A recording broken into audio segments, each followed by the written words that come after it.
Buenas con todos. Nuestro proyecto final nuestro tema es selección del personal.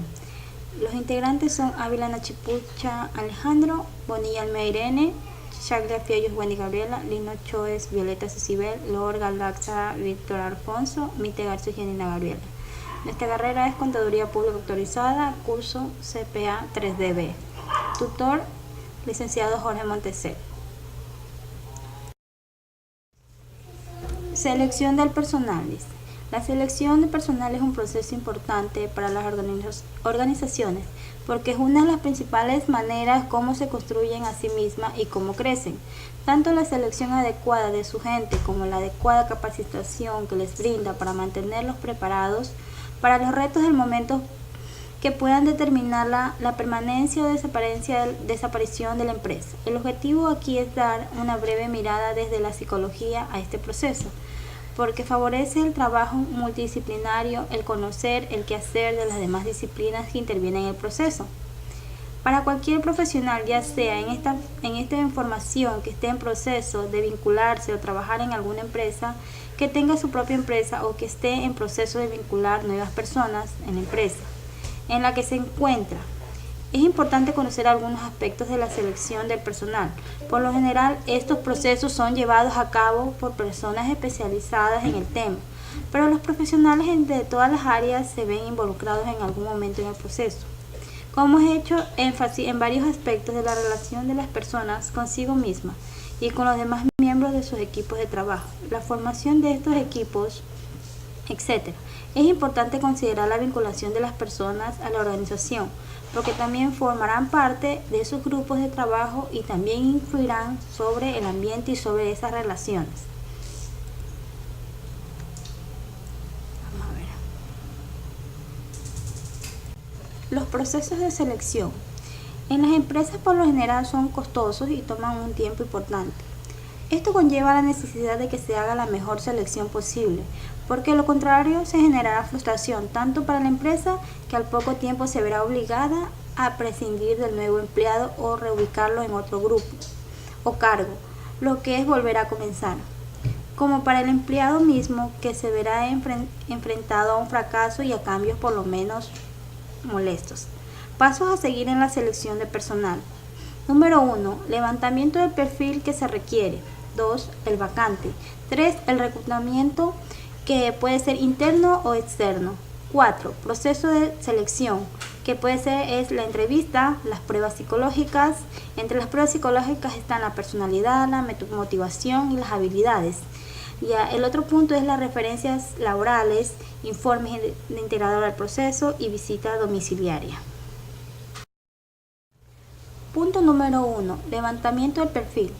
El perfil se define en primer lugar como base en las tareas o en las funciones que se van a realizar en el cargo, el tipo de relaciones que se deben tener con los demás, el tipo de proveedores de insumos o información que tendrá en su cargo, el tipo de productos, el tipo de clientes que su producto tendrá. Es importante determinar, por ejemplo, si se requiere alguien con gran capacidad de concentración, trabajar a largos periodos de tiempo, sin contacto con otras personas, o si por el contrario se requiere de alguien con gran habilidad para relacionarse con los demás y con gran iniciativa para ello.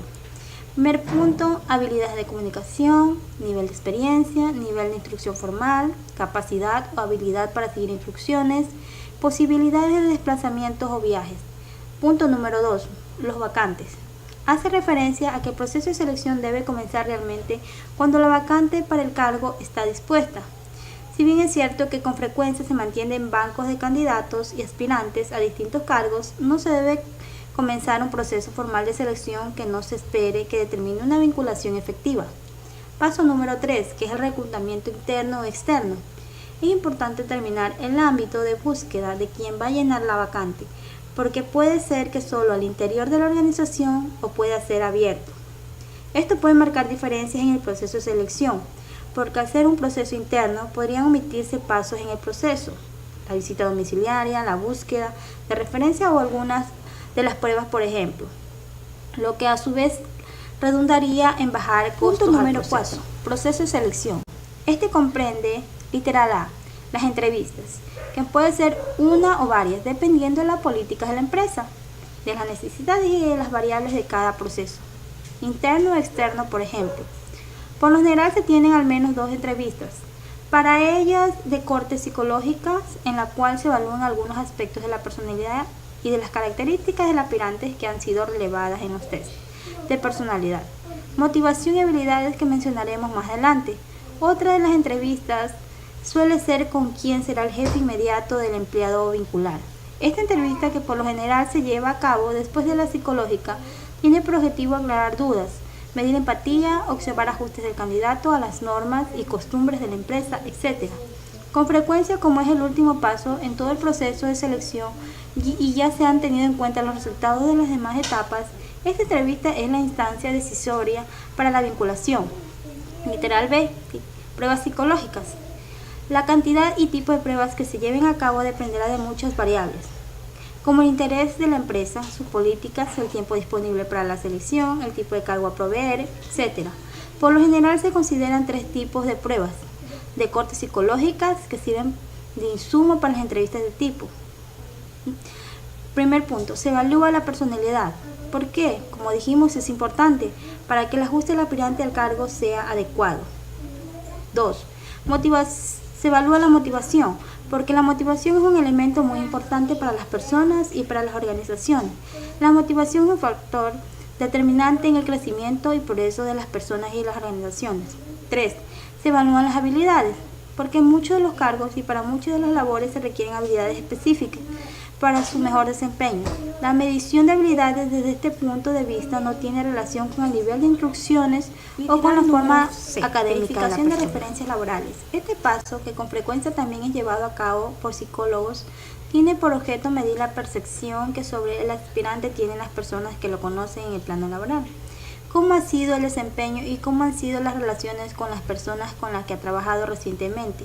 Son importantes. ¿Cuáles han sido los motivos, las circunstancias que han terminado esos trabajos, etcétera? Literal D. Informe integrador del proceso. Hace referencia a que en este punto se integran todos los elementos recogidos. Se producen unas conclusiones sobre ellos. Puede incluir recomendaciones y observaciones que servirán de insumo tanto para la visita domiciliaria como las entrevistas sucesivas. Literal E. Visita domiciliaria. En nuestro medio es común que las empresas, sobre todo aquellas más grandes y con políticas más definidas en cuanto al tipo de empleados que requieren, hagan visitas a la residencia de los aspirantes para confortar lo visto en los puntos anteriores del proceso y para conocer la primera mano sobre el nivel de vida, la calidad de vida y las relaciones del aspirante a su hogar. Y por último tenemos la fase final. Tras la fase de entrevistas, el número de candidatos se ha reducido al mínimo, por lo que ha llegado el momento de elegir a la persona o el grupo de personas que se incorporarán a nuestra empresa. Para ello, ha de tenerse en cuenta toda la información recopilada durante las fases anteriores y ser lo más objetivo posible. Una vez tomada la decisión, muchas empresas realizan un examen médico. Si se supera, se producirá la incorporación, que inicialmente puede tener un periodo de prueba y una fase de acogida y de adaptación que interesa que sea lo más breve posible. Literal número C. Verificación de referencias laborales. Este paso, que con frecuencia también es llevado a cabo por psicólogos, tiene por objeto medir la percepción que sobre el aspirante tienen las personas que lo conocen en el plano laboral. ¿Cómo ha sido el desempeño y cómo han sido las relaciones con las personas con las que ha trabajado recientemente? Son importantes. ¿Cuáles han sido los motivos o las circunstancias que han terminado de sus trabajos, etcétera? Literal D. Informe integrador del proceso. Hace referencia a que en este punto se integran todos los elementos recogidos. Se producen unas conclusiones sobre ellos. Puede incluir recomendaciones y observaciones que servirán de insumo tanto para la visita domiciliaria como las entrevistas sucesivas. Literal E. Visita domiciliaria. En nuestro medio es común que las empresas, sobre todo aquellas más grandes y con políticas más definidas en cuanto al tipo de empleados que requieren, hagan visitas